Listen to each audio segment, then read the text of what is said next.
كل حي ولد عترة جملة تنطبق كثيرا على زملائي الصحفيون المنسيون في أقاليم مصر المختلفة، الصحفيون الذين نعتبرهم نحن هنا في القاهرة صحفيون من الدرجة الثانية، والحقيقة أنهم مهنيون من الطراز الأول يتحملون عبئا كبيرا في تغطية الأحداث المهمة خاصة فيما بعد فترة 25 يناير والثورة.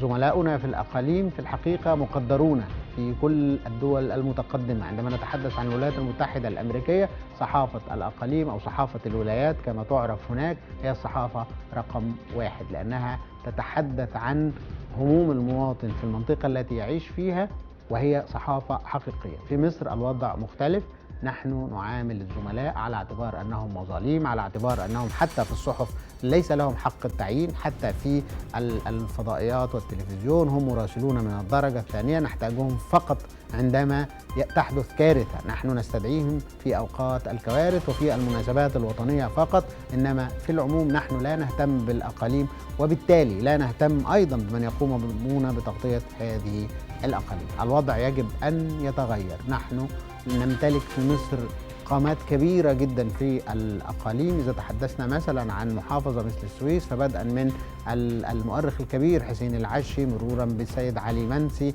مرورا حتى بالجيل الجديد مصطفى فتحي وكريم عبد المعين وسيد نون وكريم أنور وغيرهم من الزملاء، لعبوا دورا كبيرا في فترة الثورة وفي غيرها في تغطية كل ما يحدث حول قناة السويس والتأمينات التي كانت تتم والأحداث والخطر القادم من العمليات التي تحدث في شرق القناة.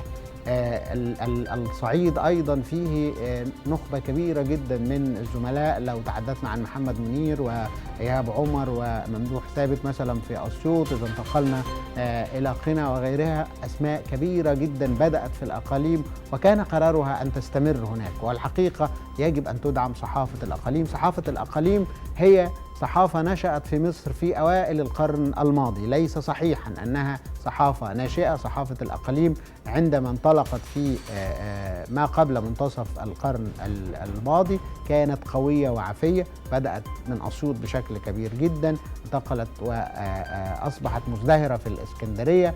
الآن تبدأ هذه القصة الكبيرة تعود أيضا إلى الحياة مرة أخرى.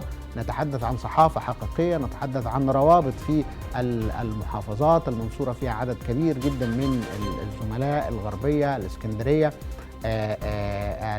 القليوبية، حتى القليوبية نتحدث عن اتحادات هم يشعرون بالخطر ولذلك يكونون كيانات تحميهم أو تحاول أن تكون عاملة على حمايتهم. إنما ما نقدمه نحن في القاهرة هو في الحقيقة جهد كبير جدا، وجزء كبير جدا منه يتجاوز 80% هو جهد هؤلاء الزملاء في هذه المحافظات، هو جهدهم المتواصل عبر التغطية في كل أنحاء مصر.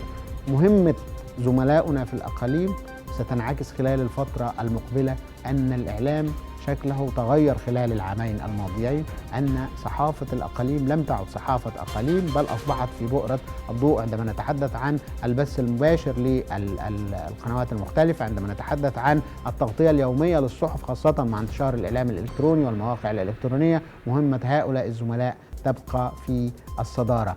الإسماعيلية مثلا عندما نتحدث حتى عن الشكل النسائي نجد في أسوان وفاء أمين، نجد في عبير العربي وأماني فؤاد في الإسماعيلية وسمر جابر وغيرهم، لكن في المجمل نحن نتحدث عن جزء كبير جدا من الصحافة المظلومة تبدأ الآن في أخذ حقها رويدا رويدا، وعلينا جميعا أن نتكاتف معها وأن نساندها لتصبح لدينا صحافة حقيقية في كل مكان في مصر، حتى على مستوى القنوات الإقليمية التابعة للتلفزيون المصري يجب أن يكون هناك دعم لها، لأن ثقافات هذه المناطق تنمو مع هذا الإعلام الذي أراه عظيما جدا وداعم لمسيرة الوطن في المرحلة القادمة.